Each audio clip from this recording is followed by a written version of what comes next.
Hello students, देखो हम solid state में बात कर रहे थे FCC structure, CCP structure, cubic close packed structure.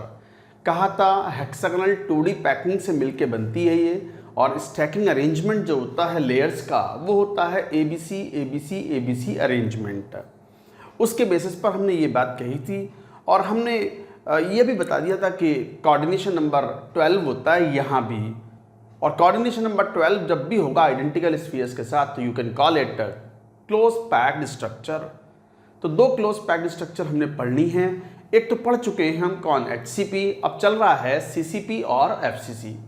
तो एफसीसी की बात कर रहे थे हम, कोऑर्डिनेशन नंबर अब पढ़ चुके थे। 12 कहने के दो तरीके थे, दोनों पढ़ चुके थे। चलिए बात करते हैं, बाकी दो और बातें बतानी हैं, effective number of atoms in the unit cell, और दूसरा बताना है पैकिंग एफिशिएंसी। हालांकि पता है आपको कि पैकिंग एफिशिएंसी यहाँ भी कितनी आनी है, 74%, बट प्रूव करें एक बार। तो ये एफसीसी यूनिट सेल है,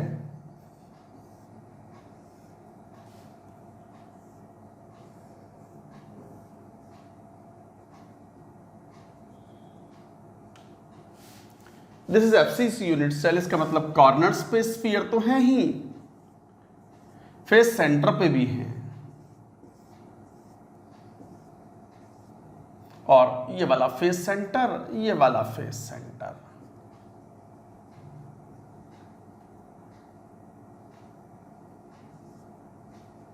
इस टाइप से। तो ये था FCC unit cell. Is the edge length,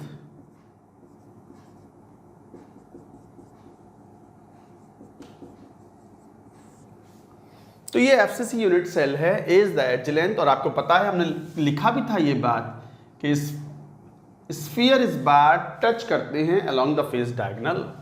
तो in FCC spheres touch along face diagonal. Spheres face diagonal के अलोंग टच करते हैं, तो टच कर रहे हैं तो सिचुएशन देखो ऐसी होगी।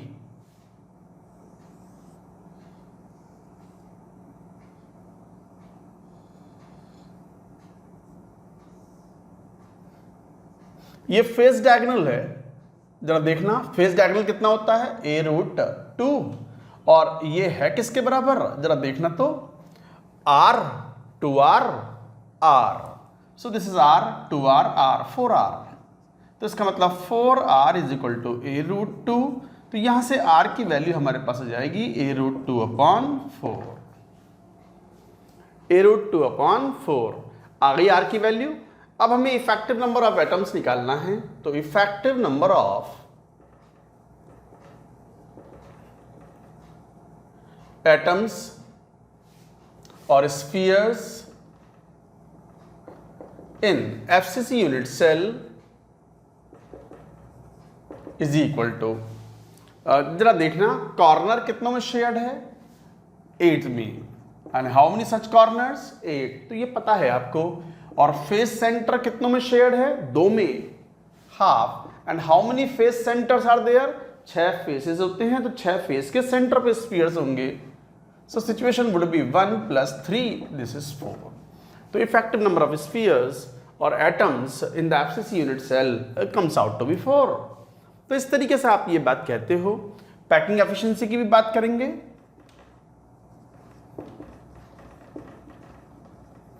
अब ये बहुत रिपीटेटिव है, आप इससे पहले कई बार कैलकुलेशन कर चुके हैं, आप समझ भी चुके हैं। आप बताओ क्या मतलब होता है पैकिंग एफिशिएंसी का, कि इस पूरे यूनिट सेल का कितना वॉल्यूम स्फीयर्स ने या एटम्स ने घेरा हुआ है। How much of the volume of the unit cell has been occupied by the atoms और the spheres. How many spheres are there, 4, each having volume 4/3 πr³ upon the volume of the cube, that is a³ into 100। जब आप solve करोगे तो 4/3 into πr³ upon a³। a means how much, 4r/√2 का cube. Once you solve it, this value comes out to be again 74%.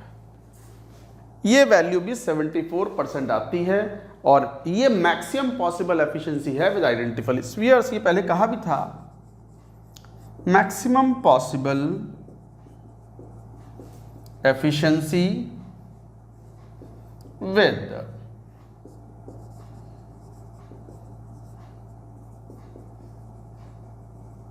Identical spheres. तो identical spheres के साथ में ये मैक्सिमम पॉसिबल एफिशिएंसी है that you can attain and the maximum coordination number can be 12। तो इस तरीके से आप ये बात कहते हो। तो ये पॉइंट्स थे, एक बार ये नोट करें। फिर यहाँ पर नेबर कैलकुलेशंस भी करेंगे और नेबर कैलकुलेशन के साथ साथ यहाँ बहुत इंपॉर्टेंट आएगा, एफसीसी पर सबसे ज़्यादा क्वेश्चंस पूछे जाते हैं।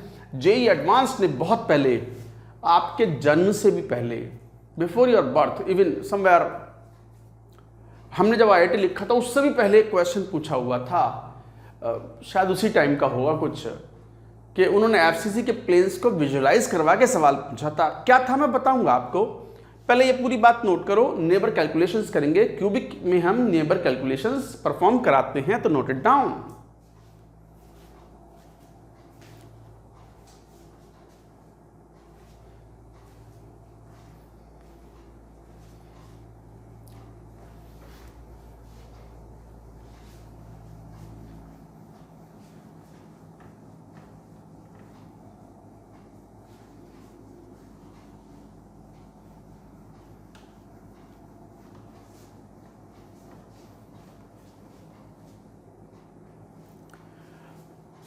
Calculation of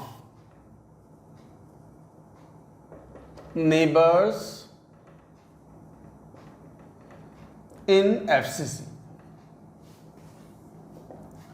FCC में नेबर्स की कैलकुलेशन कैसे करें? अच्छा, नेबर्स की कैलकुलेशन FCC में तरीका मैंने सिखाया भी था आपको। सिंपल क्यूबिक में यही कैलकुलेशन कर चुके हैं, BCC में यही कैलकुलेशन कर चुके हैं, अब बारी FCC की है, क्यूबिक में ये कैलकुलेशन करते हैं। तो चलो एक काम करते हैं, एक क्यूब बनाओ, FCC यूनिट सेल बनाओ,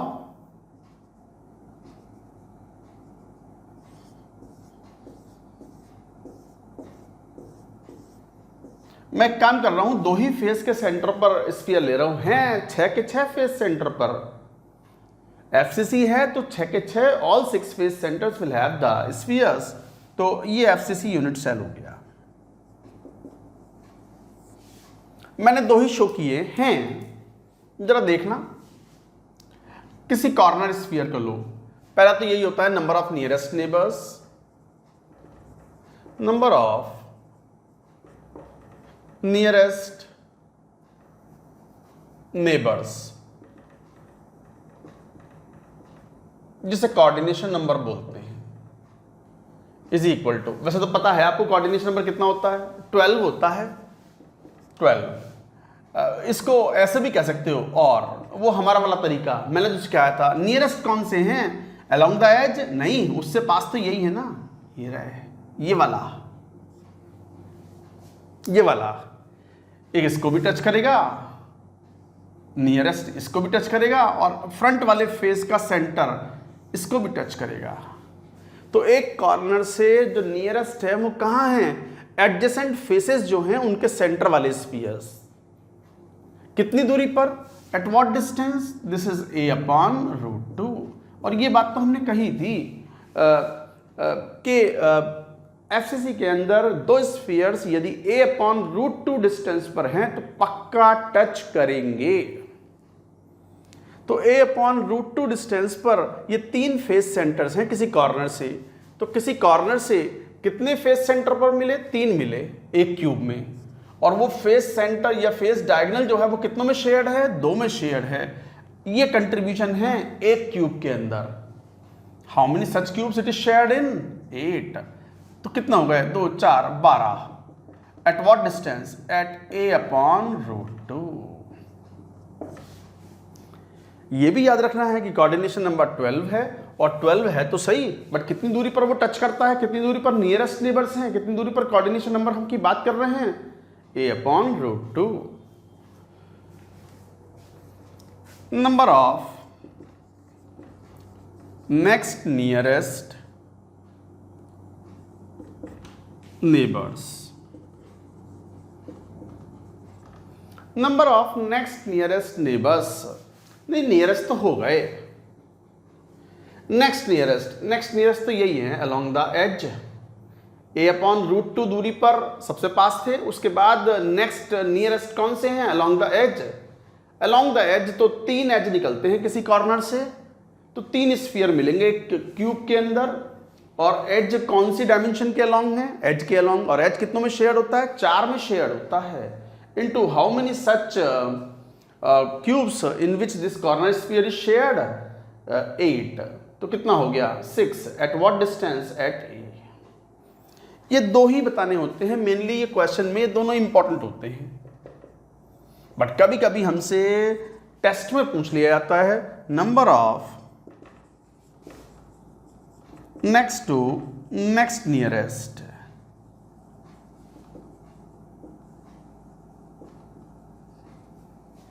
number of next to next nearest would be, बताओ क्या है। किसी भी कॉर्नर स्फीयर से फेस सेंटर ले लिया, ये तो हो गया नियरेस्ट में हो गया। एज एज एज के अलोंग कॉर्नर पर हो गया, ये भी ले लिया हमने। तो फिर कौन सा, फिर दूसरा ये वाला ले लें क्या, फेस डायगोनल के अलोंग कॉर्नर वाला नहीं, ये ज्यादा दूरी पर है। इसके अपोजिट जो ये कॉर्नर है, इससे जो 3 फेसेस हैं, ये 3 फेसेस के अलावा बाकी के जो 3 फेसेस हैं उनके सेंटर वाला नियरेस्ट है। कौन सा नियरेस्ट है जरा देखना, ये वाला नियरेस्ट है। ये है नेक्स्ट टू नेक्स्ट नियरेस्ट। ये कितनी distance, how much is this, A. इस सेंटर से यहां तक की दूरी कितनी है, ये तो 90 डिग्री एंगल है ना। And what is this, a/√2। तो फिर this is the next to next nearest. ये जो है, ये है next to next nearest, next to next nearest neighbour. अरे आपने जहां रूम में बैठ के पढ़ रहा हो वो रूम भी क्यूबिक मान लो, क्यूबॉइड होगा तो क्यूबिक मान लो। कोई एक कॉर्नर पकड़ लो, एरिया कॉर्नर। इस कॉर्नर से कितने फेस जुड़े हुए हैं, जैसे ऊपर छत वाला कॉर्नर ले रहा हूं, मेरा हाथ दिख रहा है ना, ये ऊपर वाला कॉर्नर, वो कॉर्नर से कितने फेसेस जुड़े हुए हैं, ये छत, ये दोनों दीवारें, बोर्ड वाली दीवार और ये वाली दीवार। इनके सेंटर्स पर जो स्फीयर्स हैं वो तो नियरेस्ट नेबर हैं, वो तो कोऑर्डिनेशन नंबर में काउंट हो गए। बट इन 3 फेसेस को छोड़ो तो बाकी 3 फेसेस बचे ना, कौन से, ये फ्लोर, फर्श और सामने वाली 2 दीवारें। इनके सेंटर वाले जो स्फीयर हैं वो है next to next nearest neighbours, next to next nearest neighbours. तो ये है next to next nearest neighbour. इसके रेस्पेक्ट में, इस वाले के रेस्पेक्ट में अपोजिट फेस सेंटर ये वाला है, ये है नेक्स्ट टू नेक्स्ट नियरेस्ट। और साथ में एक पीछे वाला भी होगा नेक्स्ट टू नेक्स्ट नियरेस्ट। और ये कितनी डिस्टेंस हो गई नेक्स्ट टू नेक्स्ट नियरेस्ट की, जरा देखो कितने हो गए, कितनी दूरी पर है ये जरा काउंट कर लो। मान लो ये x है, तो ये कितना हो गया, a² प्लस a/√2 का whole square should be equal to x² मान लो। तो जरा देखना x कितना हो गया, √a² प्लस a² तो a इंटू √3/2, a√1.5, a√1.5 पर है। तो ये हाउ मेनी आर देयर, बताओ, एक कॉर्नर से कितने अपोजिट फेस सेंटर मिलेंगे, 3। कौन से डायमेंशन के अलोंग हैं, ऐसे डायमेंशन के अलोंग हैं जो कि अनशेयर्ड हैं, कंप्लीटली अनशेयर्ड, उस डायमेंशन के along unshared. And how many such corners are there, 8 corners. तो 24 है ये। एक क्यूब में 3 आएंगे और बाकी 8 क्यूब में जहां ये कॉर्नर स्फीयर शेयर्ड है, 8 से मल्टीप्लाई कर दो, 24 आएंगे। 24 at what distance, eight a√1.5। ये है वो, याद है तो चलेगा, नहीं भी याद है टेंशन लेने की जरूरत नहीं है। वैसे कोई मुश्किल बात नहीं है। मैं क्या बोल रहा हूं, एफसीसी में नियरेस्ट नेबर्स कौन से हैं, अरे किसी भी कॉर्नर स्फीयर को पकड़ लो, उससे जो एडजेसेंट फेसेस हैं, उससे जो कनेक्टेड फेसेस हैं, उनके फेस सेंटर्स कितनी दूरी पर, a/√2। नेक्स्ट नियरेस्ट नेबर्स कौन से हैं, अलोंग द एज के कॉर्नर पर, a डिस्टेंस पर कितने हैं, 6 आते हैं, कई बार कैलकुलेशन हो गई।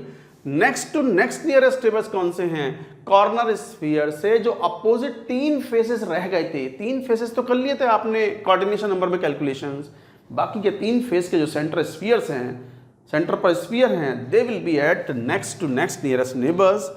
3 है वो कौन सी डायमेंशन? ऐसी डायमेंशन है जो कि अनशेयर्ड है, divide by 1 into 8 total 24 at a distance a into root 1.5। याद हो जाए तो ठीक है, नहीं तो छोड़ दे। पहले 2 जरूर याद रखें, सभी स्टूडेंट जेईई मेन और एडवांस्ड के लिए पहले 2 जरूर याद रखें, बाकी वो नहीं पूछते।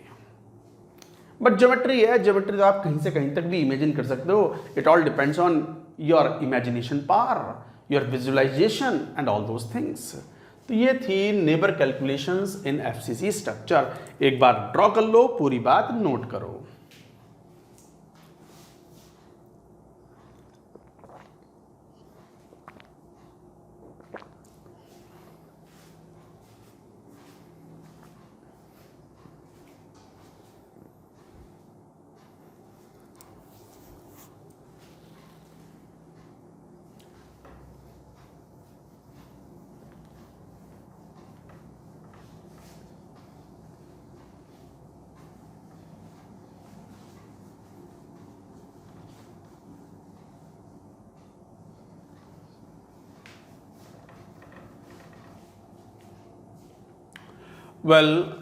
चलिए अब एक बहुत इंपॉर्टेंट, मैं अभी कह भी रहा था, जेईई एडवांस्ड में एक क्वेश्चन पहले आया था एफसीसी के ऊपर कि एफसीसी में ये प्लेन कहाँ होगा, कैसा होगा। तो लिखो हेडिंग वेरी इंपॉर्टेंट करके, विजुअलाइजिंग वेरियस प्लेन्स इन एफसीसी। एफसीसी में बहुत सारे जो प्लेन्स होते हैं, वेरियस प्लेन्स होते हैं, उनको कैसे विजुअलाइज करें। तो मान लो मैं एफसीसी बनाता हूं, जैसे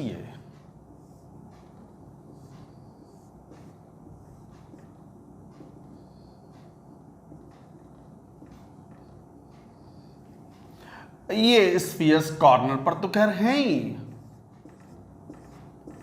फेस सेंटर पे भी है। जैसे जैसे जरूरत पड़ेगी मैं बना लूंगा। मैंने 2 ही फेस सेंटर शो किए हैं, हर फेस सेंटर पर स्फीयर है, राइट।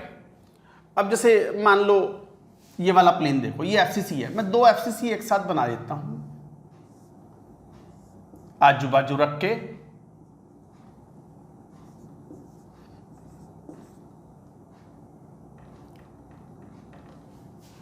इस टाइप से जरा देखना, ये भी तो फेस सेंटर है और फेस सेंटर के अलोंग भी टच कर रहे हैं। तो जरा ये वाला प्लेन देखना कौन सा है ये।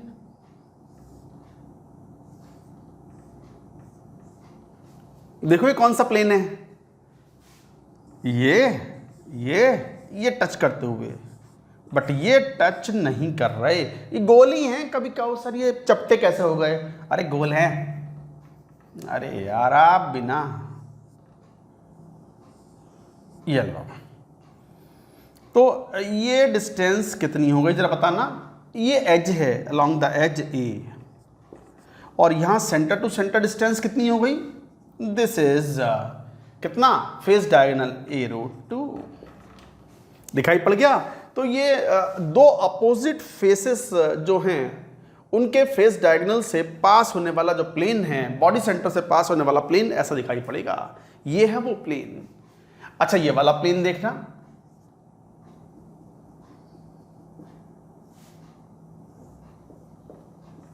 This plane is like this.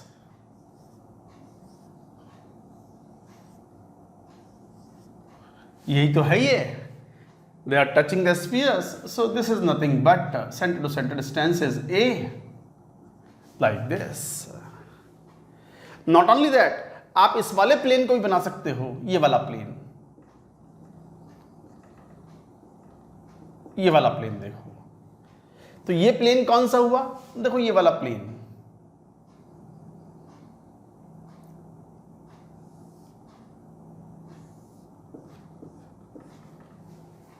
ये वाला प्लेन कौन सा वाला? ये वाला देखो, ये वाला प्लेन 1 2 3 4 इन स्पेस को लेता हुआ प्लेन तो इफेक्टिवली ये ऐसा हो गया, देखो ये रहा प्लेन वो टच करते हुए स्फीयर्स।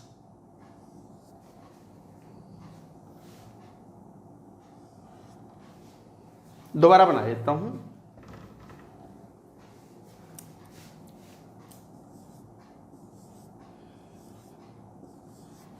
ये बन गया। तो ये बोथ रिप्रेजेंट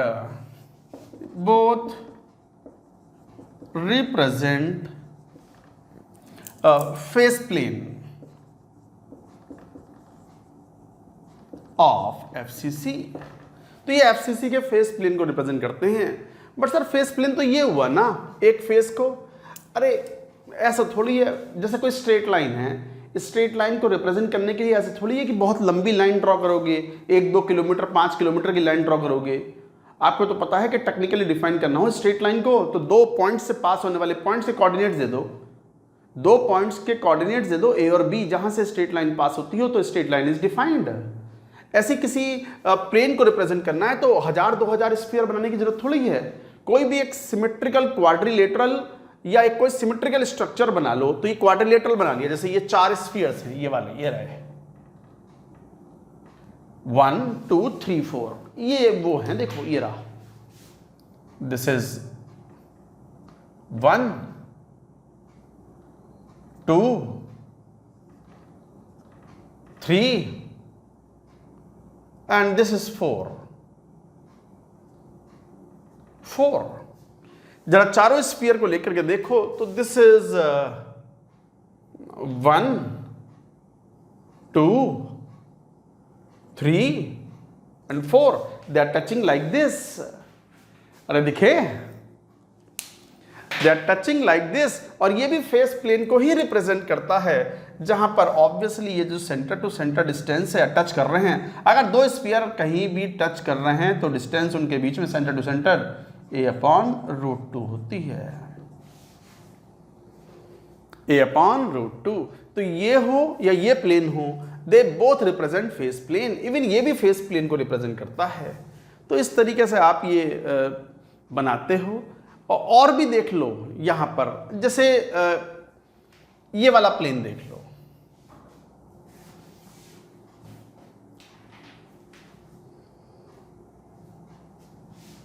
यहां भी तो स्फीयर है, ये रहा,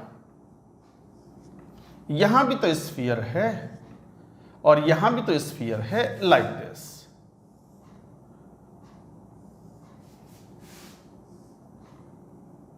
ये वाला, तो ये वाला प्लेन देखो जरा, ये वाला देखो, दिखा, ये रहा,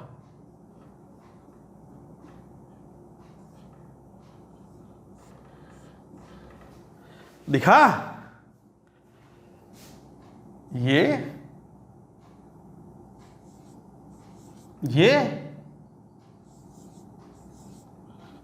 मैं और अच्छे से बना देता हूं।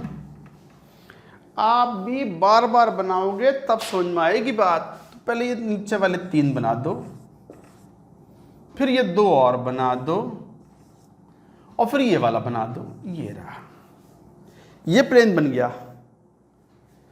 ये फेस डायगोनल, यहां से लेकर के यहां तक की जो डिस्टेंस है वो कितनी है, फेस डायगोनल है ये a√2। ये भी फेस डायगोनल है a√2, और ये भी फेस डायगोनल है a√2। ये हेक्सागोनल 2D प्लेन ही तो है, it is hexagonal 2D plane. कैसे सर, कहां है हेक्सागोनल 2D प्लेन, कहां है हेक्सागोनल 2D प्लेन? अरे ये हेक्सागोनल 2D प्लेन ही है, जरा देखो कैसे हेक्सागोनल 2D प्लेन ही है। ये आपने इतना पोर्शन बनाया हुआ है, इतना ही पोर्शन तो बनाया हुआ है, इतना ही थोड़ी होगा, प्लेन तो इंडेफिनिटली लॉन्ग होगा। इसको फर्दर एक्सटेंड करो तो situation will become like this. दिख गया ना, अरे दिखाया ना, हेक्सागन दिख गया।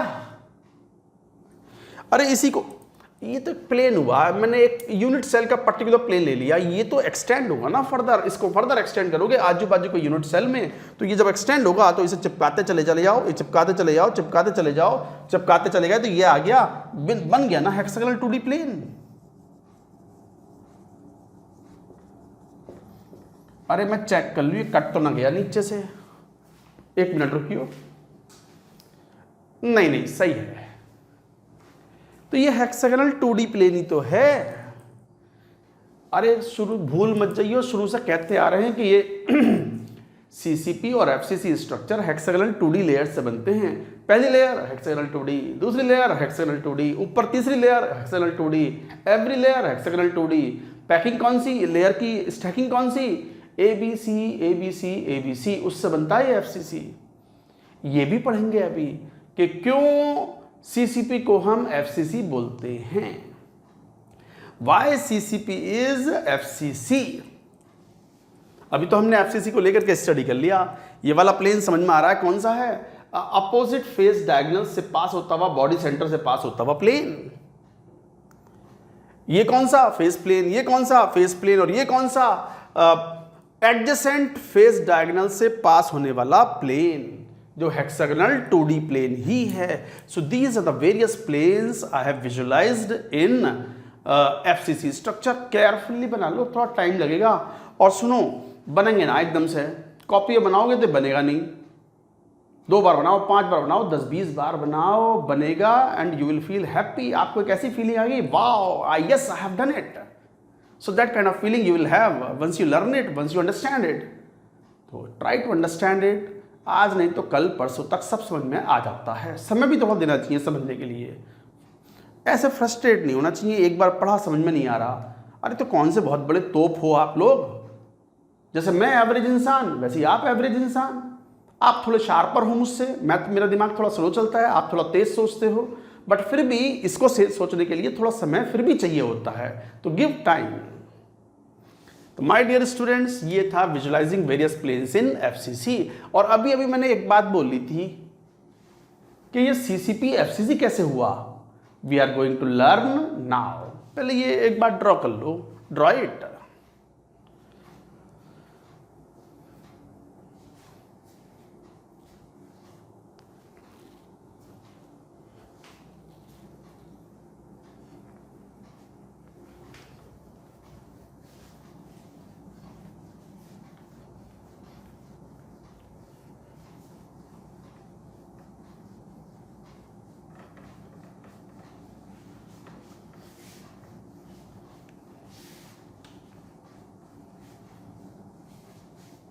अच्छा, कई बार ये वाला फॉर्मूला यूज करते हैं हम for cubic systems.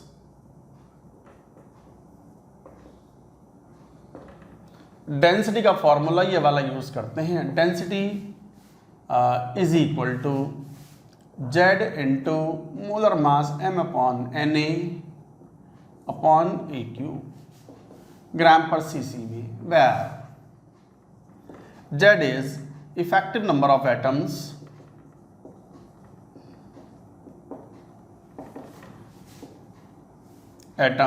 per unit cell, m is molar mass in gram per mole, n तो एवोगैड्रो नंबर है ही, और a है edge length of cubic unit cell. तो Z is the effective number of atoms per unit cell, m is the molar mass in gram per mole, a is the edge length of the cubic unit cell। तो इस तरीके से कभी कभी जरूरत पड़ती है तो डेंसिटी का ये फॉर्मूला होता है। Of course Z is equal to 1 for simple cubic, Z is equal to 2 for PCC, Z is equal to 4 for FCC और CCP बोलते हैं। तो कई बार डेंसिटी के लिए स्टूडेंट ये वाला फॉर्मूला यूज करते हैं, कर लो, वो तो कोई एक ही बात है, कुछ से फर्क नहीं पड़ता। आपकी अंडरस्टैंडिंग है कि डेंसिटी ऑफ यूनिट सेल का मतलब क्या हुआ कि mass of the unit cell upon volume of unit cell.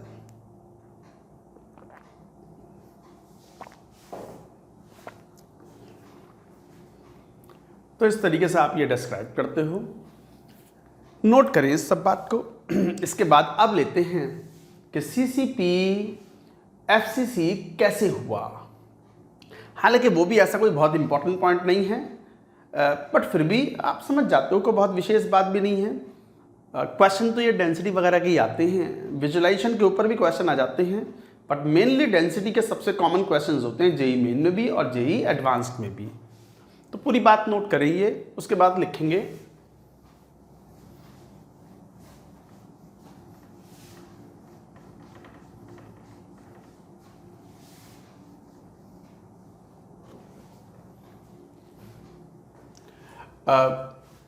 Point यही है कि Y CCP is FCC. Why CCP is FCC? तो चलो FCC ले लेते हैं और शो करते हैं कि ये CCP है। ABC CCP मतलब क्यूबिक क्लोज पैक्ड, मतलब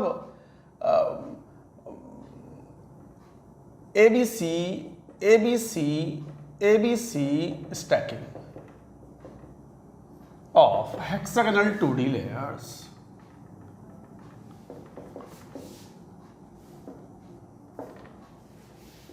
ये क्यूबिक क्लोज पैक्ड है और ये FCC है। ABC stacking of hexagonal 2D layers. तो why ABC results into FCC। एक FCC लेकर के हम बात करते हैं। ये देखो FCC,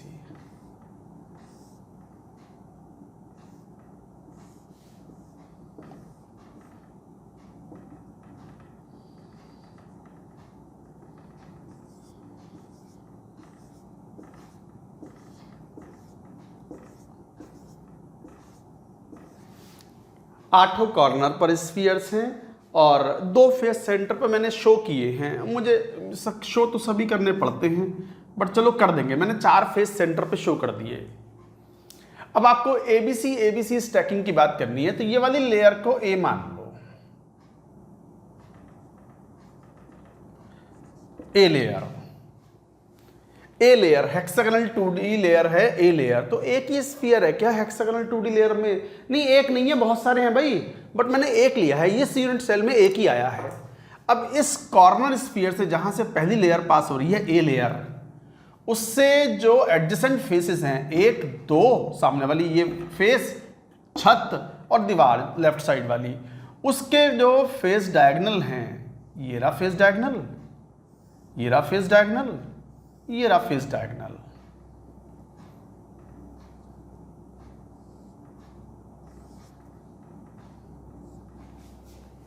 दिखा? ये रहा, ये वाला प्लेन देखो, ये वाला प्लेन, ये बी लेयर है, हेक्सागोनल 2D बी लेयर। कैसे हेक्सागोनल 2D लेयर? जरा देखना, ये बी लेयर ऐसी तो है। अभी थोड़ी देर पहले ही प्रूव किया था कि ये हेक्सागोनल 2D प्लेन ही तो है। टच करते हुए स्फीयर, इसी को एक्सटेंड कर दूं तो हेक्सागोनल 2D तो है, तो ये लेयर बी हो गई। लेयर ए भी हेक्सागोनल 2D है, बट उसका एक ही स्फीयर इस क्यूब में आ पाया है।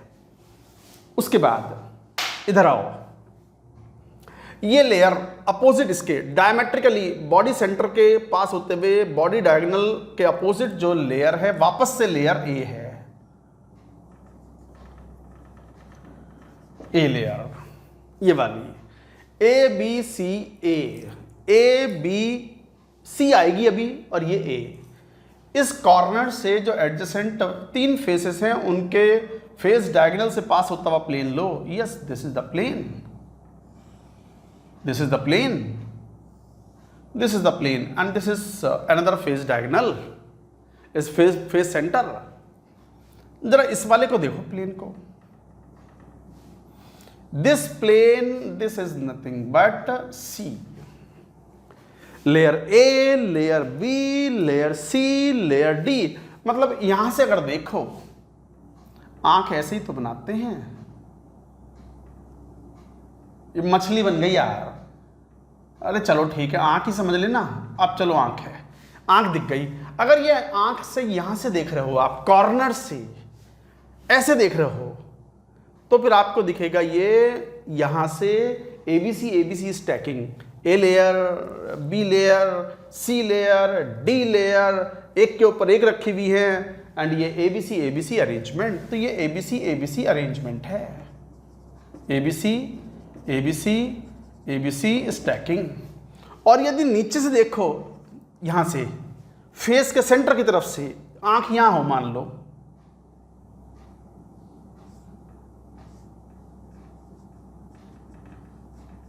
अरे आंख है ये, समझ जाओ आंख है, कभी मछली समझ जाओ, आंख है ये। तो अगर यहां से देखो फेस के सेंटर की तरफ से, तो you will see face FCC structure. तो यहां से एफसीसी स्ट्रक्चर दिखती है, और कॉर्नर से देखो तो it appears to be ABC stacking and both are equivalent. Sir ये हेक्सागोनल 2D कैसे है? अभी थोड़ी देर पहले समझाया था, इसे खींच के आगे लेके जाओ, और भी तो आजू बाजू यूनिट सेल होंगे, उनमें एक्सटेंड करोगे तो it becomes hexagonal 2D layer. थोड़ा दिमाग लगाओ। वैसे अगर ये नहीं पता है तो भी चलेगा, बस इतना याद होना काफी है कि CCP इज FCC। बट मैंने शो भी कर दिया कि किसी कॉर्नर से अगर देखें तो ABC stacking is nothing but face centred cubic structure. चूंकि एफिशिएंसी 74% आती है तो it has to be the close packed structure. तो ये था why ABC looking from the corner is equivalent to FCC structure looking through the face center. तो guys ये थी structure, I hope you have understood। और ये बहुत अच्छा important point भी था। इनके समझ अगर स्टूडेंट को होती है ना, तो वो इतना कॉन्फिडेंस होता है उनके अंदर, कूट के भरा होता है कॉन्फिडेंस, फिर तो कैसा ही क्वेश्चन दे दो निपटा दें वो बढ़िया से। तो ये सब चीज़ें हैं, हो गया ये सब। FCC is complete now। FCC is complete, close packed। चलो एक क्वेश्चन लो, एक क्वेश्चन में यही पूछ लेता हूं आपसे, which is not close packed stacking arrangement।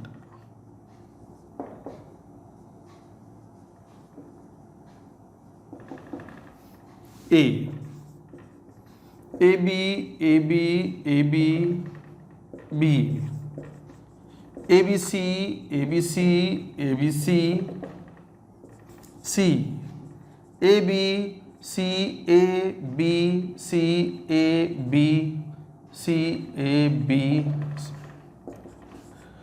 A, B, C, C, B, A, A, B, C, C, B, A, A, B, C, C, B, A, A, B, C, C, B, A, and so on।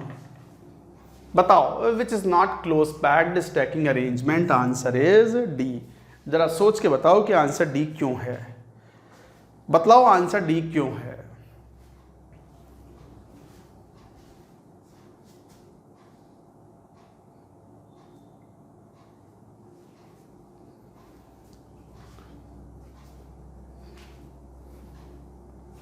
आया कुछ समझ में? चमका कुछ है? अबे चमका कुछ है? देखो which is not close packed stacking arrangement. A B. अच्छा इनमें मान के चलना है कि हेक्सागोनल 2D लेयर्स हैं, हर लेयर हेक्सागोनल 2D है। ये तो HCP बनाता है, वो क्लोज पैक्ड है, और ये पता ही है आपको CCP बनाता है, क्लोज पैक्ड है, और ये भी क्लोज पैक्ड होगा हेक्सागोनल 2D लेयर के साथ। यहाँ पर जरा ध्यान से देखो, CC, AA, CC, अगर दो कंसेक्यूटिव लेयर्स अगर आइडेंटिकल हो गई, एक के ऊपर एक रख दी, तो डिप्रेशन में नहीं रखा आपने, क्लोज पैकिंग नहीं हुआ, एफिशिएंसी विल बी रिड्यूस। तो आंसर इज डी। तो ये लिख लो ऐसे नोट करके, for a close packed structure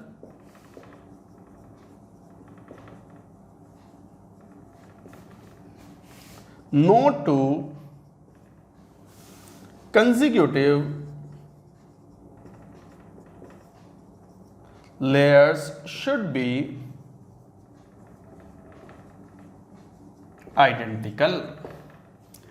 close packed structure के लिए कोई भी दो लगातार लेयर आइडेंटिकल नहीं होनी चाहिए।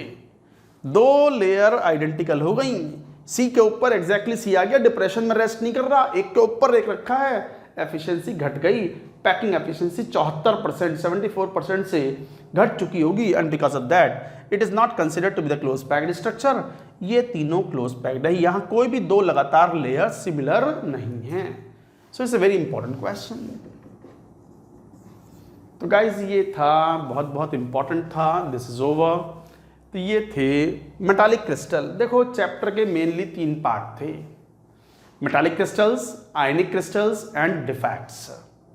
Metallic crystal is over. Metallic crystals में वी हैव टू लर्न, और वी हैड टू लर्न क्योंकि हम सीख चुके हैं ना, we had to learn the packing of identical spheres. But now we are going to talk about the ionic crystals. Ionic crystals में ionic compounds की बात करोगे, जहां कैटायन और एनायन के साइज ऑब्वियसली अलग अलग होंगे, तो we have to learn the packing of 2 different sized spheres.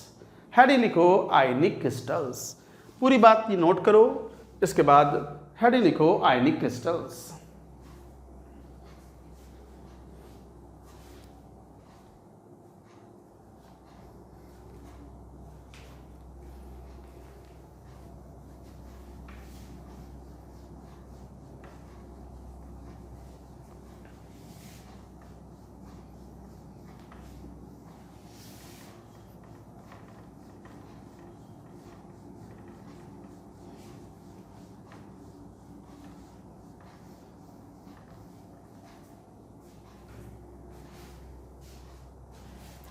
Ionic crystals.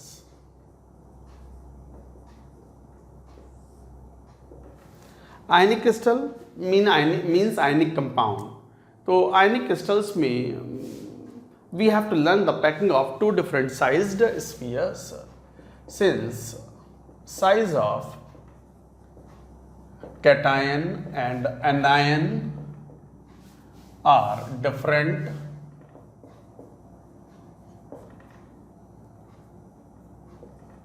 since size of cation and anion are different, we have to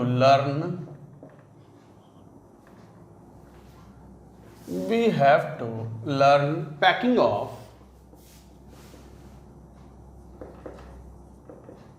2 different sized spheres. So we have to learn the packing of 2 different sized spheres. Usually cation is smaller,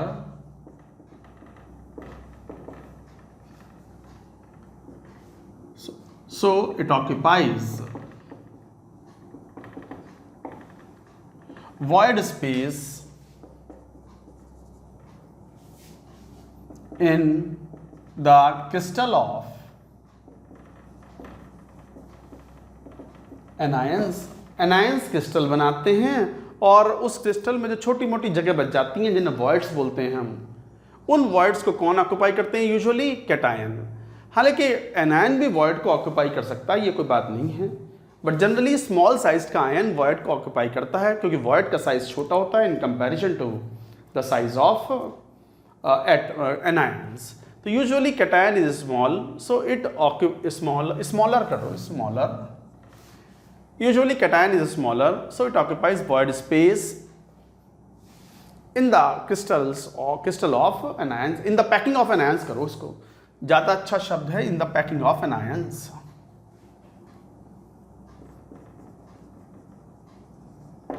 Packing of anions. तो इसका मतलब we have to learn now the void size of the voids. We have to learn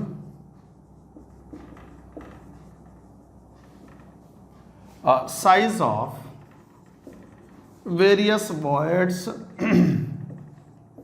in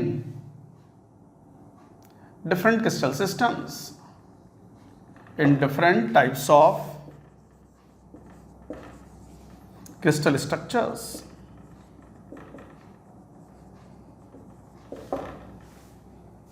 So we have to learn size of the various voids in the different type of crystal structures.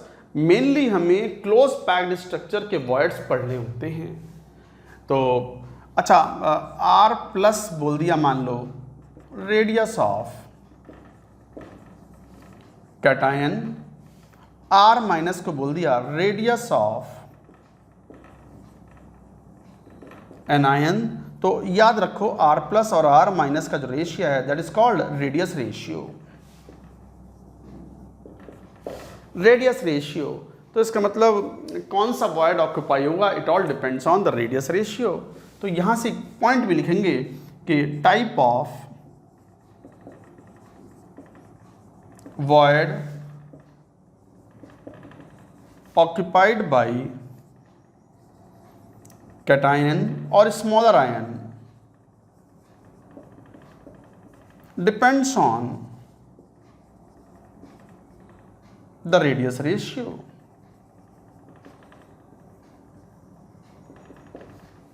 तो type of void occupied by cation और smaller ion depends on the radius ratio, तो वो radius ratio पे depend करता है। तो अब बात आती है कि r plus size of cation या रेडियस ऑफ कैटायन बोल दिया, r minus radius of anion बोल दिया, r प्लस और r माइनस का रेशियो r बोलते हैं इसको शॉर्ट में, r रेडियस रेशियो। तो ये रेडियस रेशियो के बेसिस पे डिफाइन करते हैं। तो अब पहले ये तो सीख लें कौन कौन से टाइप के वॉइड्स होते हैं। तो हेडिंग लिखो टाइप्स ऑफ वॉइड्स, पहले ये बात नोट करो, note it down.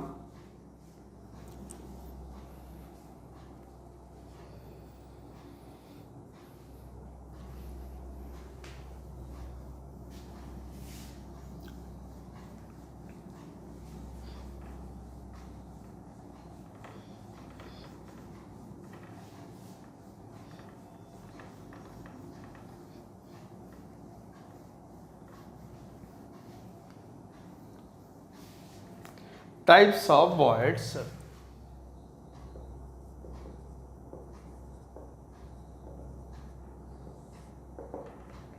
First, trigonal planar void।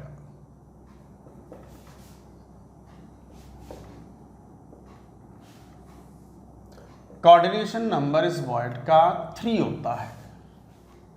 Trigonal planar void, नाम से मालूम पड़ रहा है प्लेनर, तो ट्राइगोनल कोऑर्डिनेशन नंबर 3 का मतलब ये है कि यहाँ जो भी कैटायन या एनायन या जो भी एटम आके बैठेगा वो 3 बड़े आयनों को टच करेगा। मान लो कैटायन बैठेगा यहाँ पर, इस वॉइड में मान लो कैटायन आके बैठ गया, तो वो कितने एनायनों को टच करेगा, 3 एनायनों को टच करेगा, like this.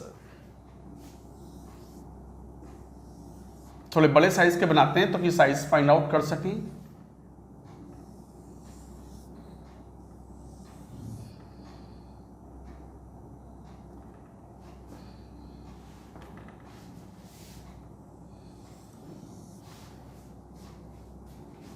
like this।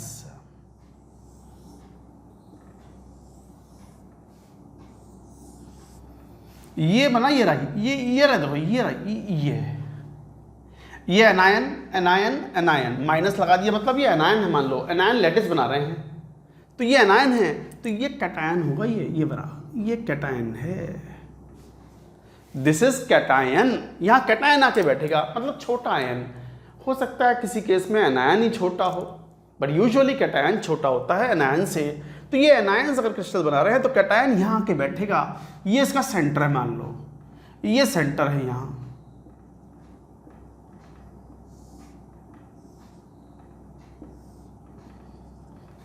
Right.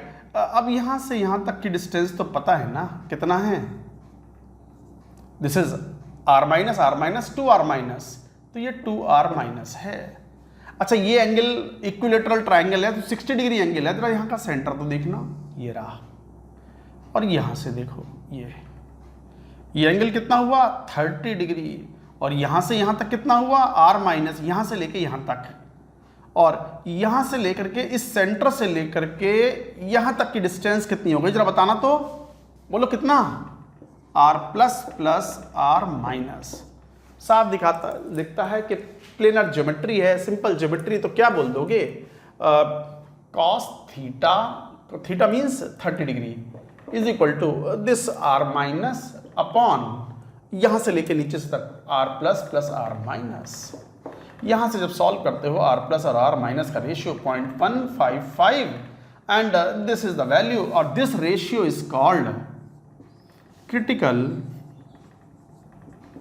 और minimum radius ratio.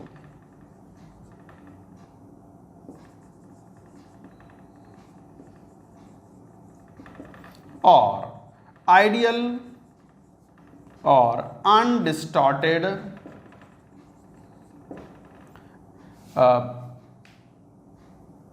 In ideal और अनडिस्टॉर्टेड क्रिस्टल।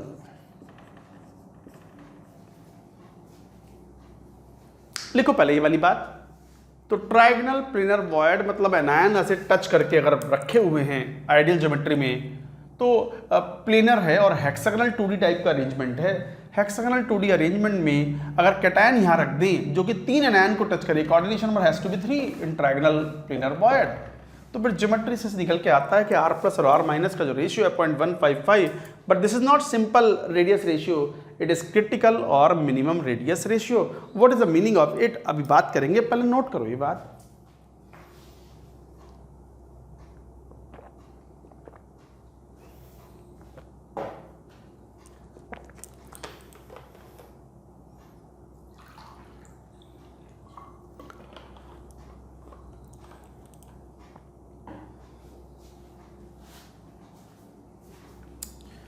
देख लिया?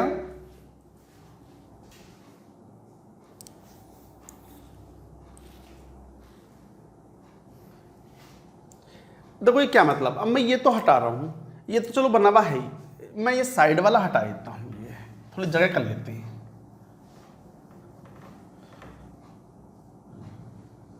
ठीक है, जरा देखो ये क्रिटिकल और मिनिमम रेडियस रेशियो है जो कि आइडियल या अनडिस्टॉर्टेड क्रिस्टल में होता है। यहां तो एनायन भी आपस में टच कर रहे हैं, असली में ऐसा थोड़ी होता है। जरूरी थोड़ी है कि मान लो कोई कंपाउंड बन रहा है सोडियम क्लोराइड का क्रिस्टल हो तो उसमें Na+ और Cl- का जो रेशियो हो वो एग्जैक्टली यही वैल्यू हो। थोड़ा ज़्यादा हो सकता है, थोड़ा कम हो सकता है, कुछ भी हो सकता है। तो ऐसे केसेस में जो एक्चुअल रेडियस रेशियो होते हैं उनमें सिचुएशन ऐसी होती है। देखो ये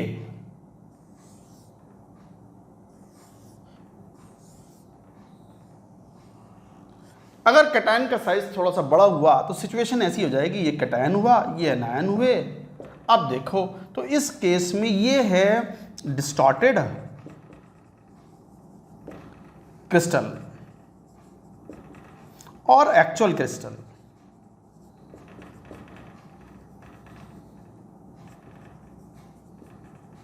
ये है एक्चुअल क्रिस्टल जिसमें एनायन एनायन आपस में टच नहीं कर रहे और ना ही करने चाहिए। आप क्यों चाह रहे हो कि एनायन एनायन टच करें? ऑब्वियसली अगर एनायन एनायन आपस में टच करेंगे तो पोटेंशियल एनर्जी रिपल्शन की बहुत ज़्यादा होगी, हैवी रिपल्शन मारेंगे एक दूसरे को टच करेंगे। तो सिस्टम नहीं चाहता, सिस्टम तो कभी नहीं चाहता कि एनायन एनायन टच करें। एनायन एनायन टच करेंगे तो potential energy of the system will B quite high and system will be less stable. System तो पूरी कोशिश ऐसी करता है कि जो कंपाउंड बने वो स्टेबल बने, तो एनायन एनायन टच करना डिजायरेबल है भी नहीं। तो ये है एक्चुअल क्रिस्टल और डिस्टॉर्टेड क्रिस्टल। ऑब्वियसली यहाँ सिचुएशन में साफ दिखा पड़ता है कि R+ और R- का जो रेशियो होगा इट इज ग्रेटर देन 0.155। मान लो 0.18 के बराबर है तो फिर ये एनायन थोड़ा दूर दूर हो जाएंगे ताकि कैटायन इसके बीच में फिट हो सके। लार्जर साइज का कैटायन है तो ये एक्चुअल क्रिस्टल है, तो ये कहलाएगा radius ratio. This is radius ratio. वो तो आइडियल रेडियस रेशियो है या क्रिटिकल या मिनिमम रेडियस रेशियो है जब कैटायन तो टच करेगा या एनायन को, एनायन भी आपस में टच कर रहे हैं। जबकि यहां क्या है, देखो कैटायन तो एनायन को हमेशा टच करेगा ही करेगा, एनायन कैटायन को हमेशा टच करेगा। एनायन एनायन आपस में टच करें ऐसा जरूरी नहीं है, और जरूरी नहीं है क्या मतलब, टच करने भी नहीं चाहिए, otherwise the potential energy of the system will B high. तो सिस्टम अपनी पोटेंशियल एनर्जी कम रखने के लिए चाहता है कि एनायंस आपस में टच ना करें, और actual radius ratio need not be equal to, in fact not desirable to be equal to the critical और मिनिमम रेडियस रेशियो। तो ये कहलाता है रेडियस रेशियो, ये कहलाता है क्रिटिकल और मिनिमम रेडियस रेशियो। हालांकि ये आइडियल क्रिस्टल है और अनडिस्टॉर्टेड क्रिस्टल है, विच is not the case in actual crystals और एक्चुअल आयनिक कंपाउंड्स। तो ये मतलब हुआ रेडियस रेशियो, ये मतलब हुआ डिस्टॉर्टेड क्रिस्टल का। पहले टाइप का वर्ड था trigonal planar word, obviously planar है, कोऑर्डिनेशन नंबर 3 है। जो भी एटम या कैटायन आके बैठेगा वो 3 बड़े आयनों को टच करेगा। नोट करें पूरी बात।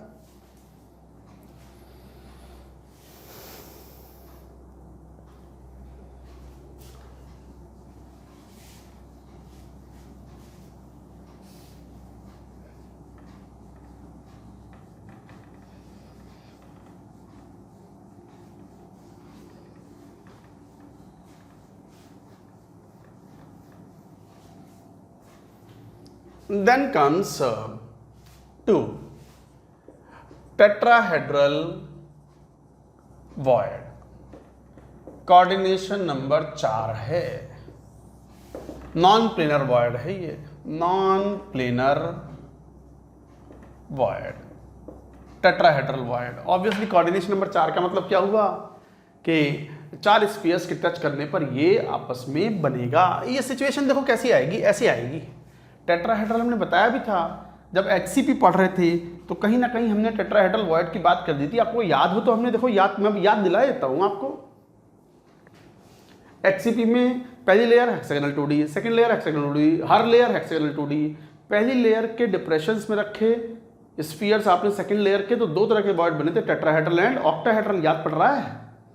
और यदि थर्ड लेयर के स्फीयर अगर टेट्राहेड्रल वॉइड पर रख दिए तो आपने देखा था HCP अरेंजमेंट बना था, first and third layer becomes eclipsing, similar one over the other.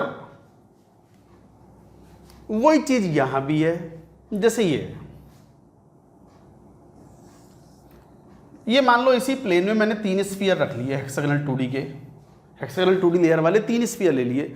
चौथा स्फीयर लाओ, ये रहा, देखो ये रहा मेरे हाथ में, राइट हैंड साइड में। ये गया गया गया गया गया गया ऊपर रख दिया, ये रहा लाल रंग का।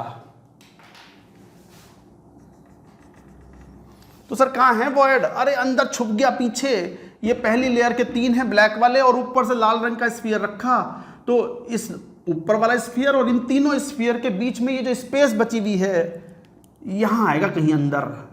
नहीं ये वाला नहीं, ये तो ट्रायंगुलर प्लेनर वॉइड है इन तीनों का। इसके ऊपर और इस वाले स्फीयर के अंदर एक वॉइड होगा, that is called tetrahedral void. वो यहीं आएगा, टीवी। इसे बोलते हैं टीवी, टेलीविजन नहीं, टेट्राहेड्रल वॉइड। तो ये टीवी है, टेट्राहेड्रल वॉइड। मैं बढ़िया तरीके से समझाता हूं आपको। टेट्राहेड्रल को कंपाउंड ले लो, फॉर एग्जाम्पल जरा ये ले लो CCl4, carbon tetrachloride, perfectly tetrahedral compound है like this, CCl, Cl, Cl, Cl। यहां कैटायन आ गया, जैसे कार्बन कैटायन पे रखा हो, कार्बन टेट्राहेड्रल वॉइड पे रखा हो। ये एनायन है, ये एनायन है, बस 2 ही दिखा पाएंगे, 2 ही टच करते हुए, बाकी की विजिबिलिटी इज लॉस्ट। अगर ये मान लो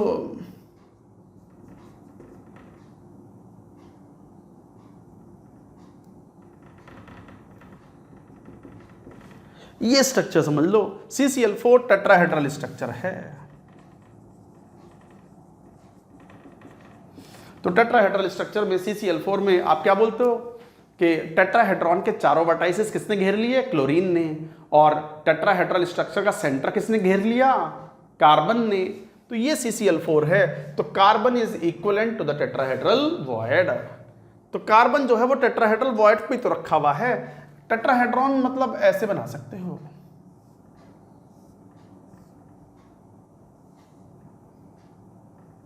ये है टेट्राहेड्रल वॉइड, ये है वो बॉन्ड, ये है वो बॉन्ड, ये है वो बॉन्ड, ये है वो बॉन्ड, ये है वो टेट्राहेड्रल वॉइड, टीवी। यहां क्लोरीन है, वो यहां क्लोरीन है। तो ये टेट्राहेड्रॉन मतलब 4 इक्विलेटरल ट्रायंगल से बनी हुई स्ट्रक्चर को टेट्राहेड्रॉन बोलते हैं। तो रेगुलर टेट्राहेड्रॉन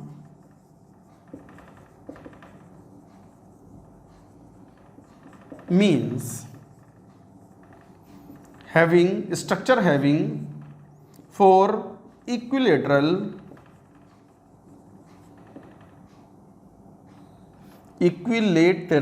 triangles,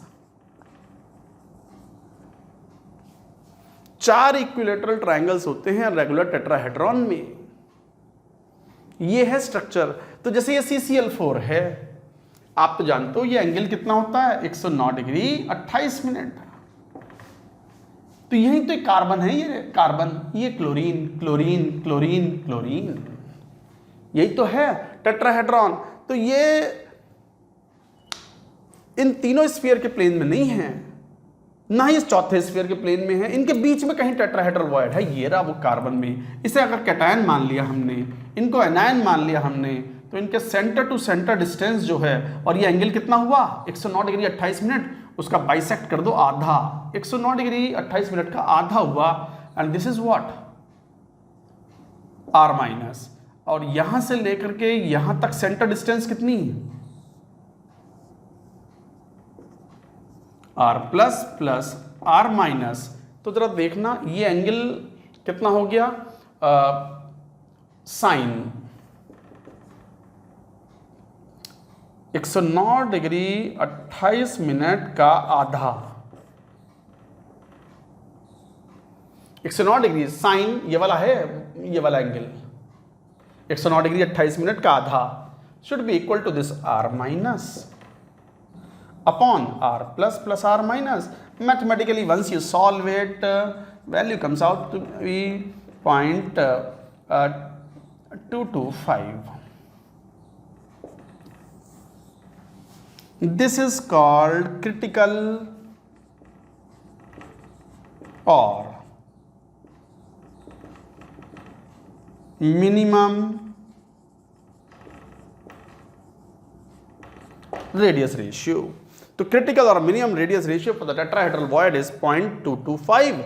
ये 0.225 जब है जब आइडियल क्रिस्टल हो, एनायंस आपस में टच कर रहे हो। ऐसा एक्चुअल में जरूरी नहीं है, इनफैक्ट नहीं होता, क्योंकि उससे सिस्टम की पोटेंशियल एनर्जी बढ़ती है। अगर एनायन आपस में टच करते हैं, रिपेल मारते हैं जबरदस्त वाले, और रिपल्शन मारेंगे एक दूसरे को, तो obviously system will be unstable. So guys ये तरीका था। This is how we talk about the geometry. It is a non planar void, tetrahedral void, 4 को टच कर रहा है। ज्योमेट्री से मैंने समझा दिया आपको, and like that this is the critical और minimum radius ratio for the tetrahedral void. 4 spheres के टच करने से बनता है ना, वो इन 3 स्फीयर के प्लेन में है, इनके बीच में कहीं है वो लाइक दिस। ये था tetrahedral. Now third octahedral void, ये भी आया था, पहले लिख लो यहां तक की बात।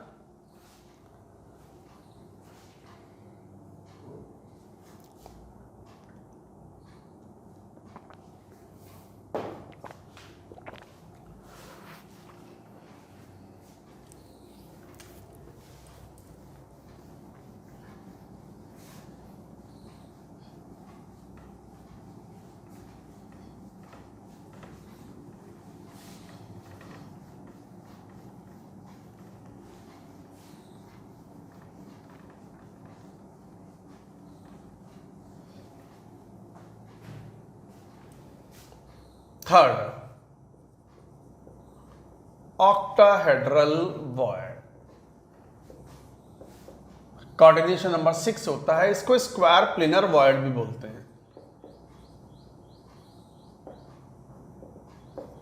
ये स्क्वायर प्लेनर वॉइड भी बोला जाता है। सिचुएशन कैसा वॉइड, कोऑर्डिनेशन नंबर 6 का मतलब कि इस वॉइड पर यदि कोई कैटायन आके बैठेगा तो 6 एनायनों को 100% पक्का टच करेगा। अच्छा, किसी भी क्रिस्टल स्ट्रक्चर में कैटायन एनायन को टच करेगा, एनायन कैटायन को टच करेगा, एनायन एनायन आपस में टच करना नहीं चाहते, नहीं टच करते। चलो देखते हैं octahedral void like this.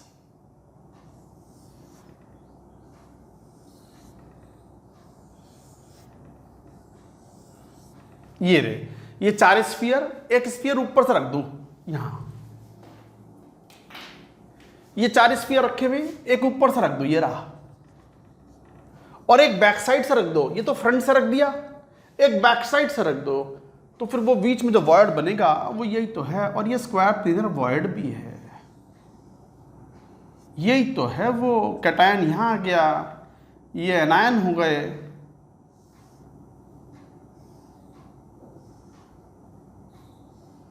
And what is this angle 45 degree.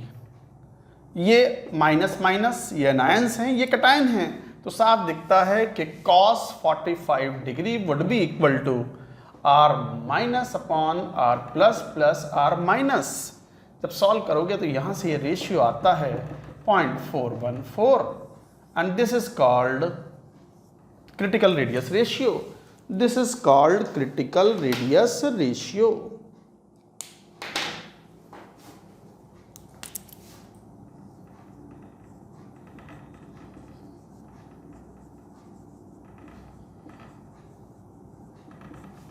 This is called critical radius ratio और मिनिमम रेडियस रेशियो, क्रिटिकल और मिनिमम। क्रिटिकल और मिनिमम रेडियस रेशियो। अब कई बार स्टूडेंट्स को बात आती है, सर ऐसा तो ना था, वो जो ऑक्टाहेड्रल वॉइड था वो ऐसा तो ना था सर, वो तो कुछ ऐसा था, वो जैसे हमने बनाया था, ये हेक्सागोनल 2D लेयर थी, ये पहली लेयर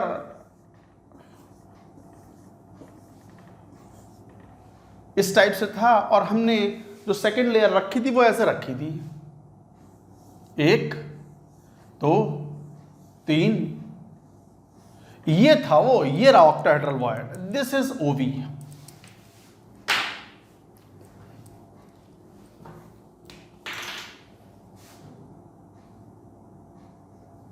ये है ओवी ऑक्टाहेड्रल वॉइड।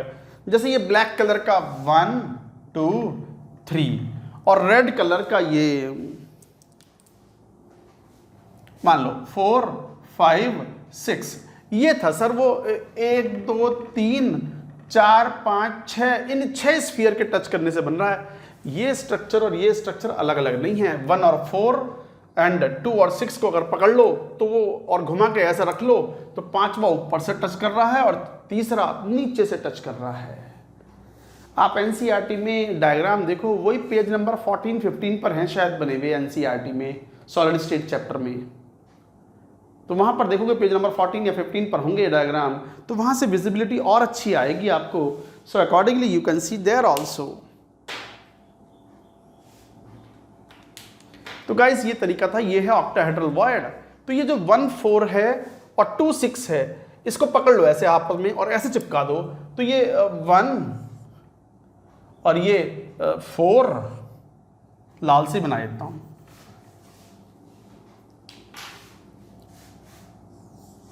फोर, उसके बाद 2 ब्लैक से बनना था,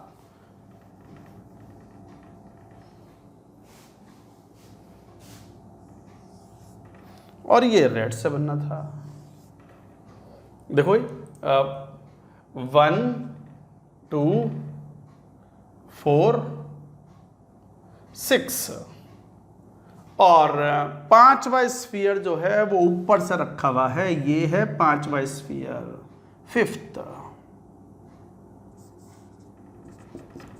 5th स्फीयर। और जो 3rd नंबर का है वो पीछे से रखा हुआ है, वही तो है ये। तो गाइज ये था octahedral void. Octahedral void means coordination number 6 है। स्क्वायर प्लेनर वॉइड भी बोलते हैं इसको, क्योंकि इन चारों स्फीयर्स के टच करने से प्लेन में भी ये कह सकते हैं, तो यहाँ से हम स्क्वायर प्लेनर वॉइड भी बोलते हैं। कोऑर्डिनेशन नंबर 6 हुआ, ये भी 3 डायमेंशनल वॉइड में काउंट होता है। एंड दिस इज क्रिटिकल और minimum radius ratio, so like that you can calculate. And the last one is 4th cubical void. आप पहले नोट करो ये पूरी बात, note it down.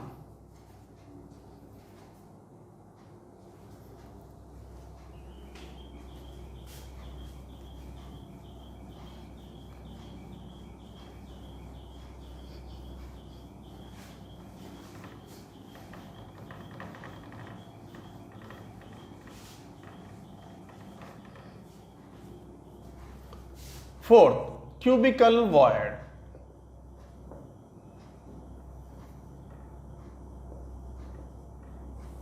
Coordination number इसका 8 होता है। कई बार इसे बीसीसी वॉइड भी बोलते हैं। हालांकि बीसीसी वॉइड कोई बहुत अच्छा टर्म नहीं है, सही शब्द तो इसके लिए क्यूबिकल वॉइड ही होता है। बट कई बार जैसे एनसीईआरटी ने लिखा हुआ है BCC void, but true terms में it is called cubical void. Cubical void क्या होता है? कोऑर्डिनेशन नंबर 8 है। It is situation like this, जैसे ये 4 स्फीयर मान लो, ये स्फीयर रखे हुए हैं, स्क्वायर पैटर्न टाइप का है मान लो, ये रहा। आप 4 स्फीयर और रख दो इसके ऊपर, इक्लिप्सिंग, तो बीच में जो बॉडी सेंटर पे वॉइड बनेगा, मान लो ये 1 2 3 4 है, बिल्कुल इक्लिप्सिंग लेयर इसके ऊपर एक और रख दो।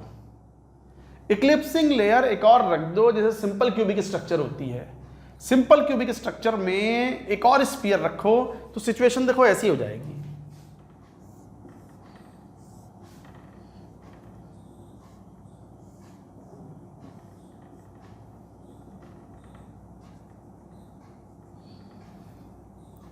ये चार कौन से, 1 2 3 और ये 4, इनके ऊपर 4 स्फीयर और आ गए। मान लो ये ले लो,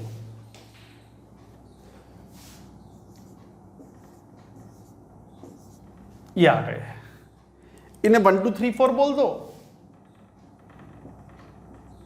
ये 5 6 7 8 ये टच करते हुए हैं। मान लो ये सिंपल क्यूबिक स्ट्रक्चर टाइप का था, और इस सिंपल क्यूबिक स्ट्रक्चर में ये जो बॉडी सेंटर पर एक वॉइड आएगा, ये टच करते हुए हैं, एक्सप्लोडेड व्यू है ये, तो ये टच कर रहे हैं। A is equal to 2R here,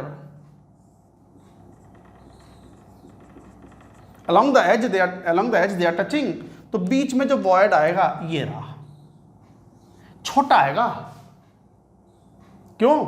इतने साइज का स्फीयर ना पाएगा, इसमें इतने साइज का स्फीयर रखना था तो फिर तो BCC बन जाता, और BCC में स्फीयर along the edge नहीं टच करते, they touch along the body diagonal। तो ये छोटे साइज का एक वॉइड आ गया, इसे बोलते हैं क्यूबिकल वॉइड। ये है क्यूबिकल वॉइड जिसका कोऑर्डिनेशन नंबर कितना है, 8। 8 मतलब यहां अगर कैटायन आके बैठ गया, मान लो ये कैटायन है, अगर यहां कैटायन आके बैठ गया तो 4 इन एनायनों को टच करेगा। ये एनायन है मान लो, इन 4 एनायनों को नीचे वालों को टच करेगा इनके डिप्रेशंस में, इन 4 को भी नीचे से डिप्रेशन में रेस्ट करेगा, and they will be touching along the body diagonal। तो they will be touching along the body diagonal and now mathematical calculations can be done। ये A B C, तो AB का स्क्वायर, कैलकुलेशन तो कैसे कर लो, plus BC का square should be equal to AC का स्क्वायर, AB A√2 का square, BC A square, AC A√3 का स्क्वायर, और A किसके बराबर है, 2R माइनस के।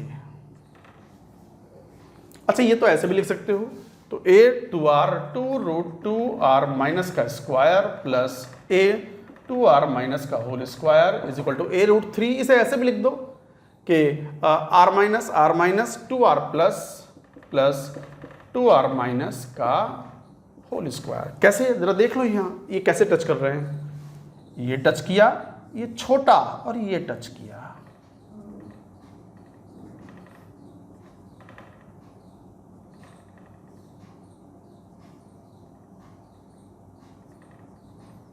R माइनस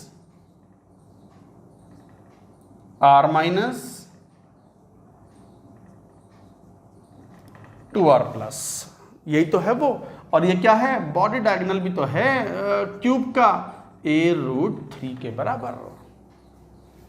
यहां से जब कैलकुलेशन करते हो तो सजेस्ट करने में तो R प्लस और R माइनस का रेशियो आपको कैलकुलेशन नहीं करनी है, आप तो याद रखो 0.732। ये रेशियो जो कहलाता है, दिस इज कॉल्ड क्रिटिकल और minimum radius ratio. Ideal crystal मानते हुए जब एनायन भी आपस में टच कर रहा हूं तब है ये। तो BCC वॉइड कोई बहुत अच्छा शब्द नहीं है इसके लिए, truly we should speak cubical void, but कई बार क्वेश्चंस में BCC वॉइड के रूप से आ जाता है। तो समझ जाएं आप कि सिंपल क्यूबिक स्ट्रक्चर थी एनायंस की, उसके बॉडी सेंटर पर छोटी सी जगह बची हुई होगी, ये रही, वहां पर कैटायन आके बैठ जाए तो उसका कोऑर्डिनेशन नंबर 6 होगा। तो like that you calculate, so this is 0.732। अब हमने ये बात कही थी कि बेस्ड ऑन रेडियस रेशियो कौन से टाइप का वॉइड ऑक्यूपाई होगा वो हम बता सकते हैं।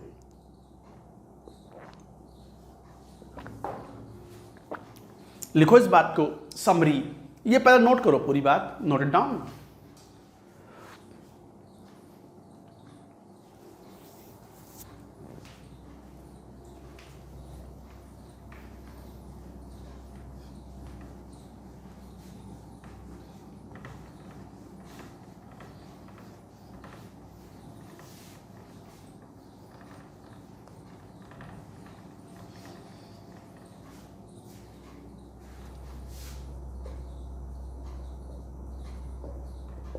समरी, क्या समरी? समराइज करें तो ध्यान दो, अगर radius ratio, actual radius ratio 0.155 से ज़्यादा है और 0.225 से कम है तो कौन सा वर्ड? ये रेडियस रेशियो हुआ।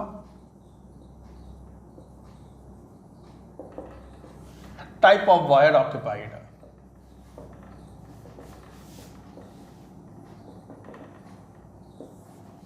तो अगर रेडियस रेशियो इससे ज्यादा 0.225 से कम, ट्रायगोनल प्लेनर वॉइड ऑक्यूपाइड। अगर radius ratio is greater than 0.225 and less than 0.414 तो कौन सा वर्ड ऑक्यूपाई होगा? In that case you will have tetrahedral void. But यदि radius ratio is greater than 0.414 but less than 0.732 then octahedral void occupied। और यदि radius ratio is greater then 0.732 and less than 1 then you will say it is cubical void occupied।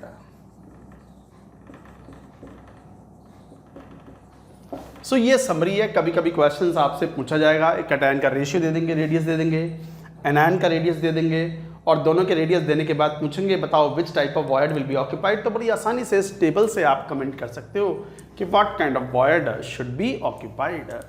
So guys ये तरीका था radius ratios के basis पर type of voids occupied में। तो you should remember all this. तो ये बहुत इंपॉर्टेंट था। ये समरी भी अपने आप में इंपॉर्टेंट है, इसके ऊपर भी क्वेश्चंस पूछे जाते हैं। जेईई मेन ने पूछा है एक बार सवाल इसके ऊपर।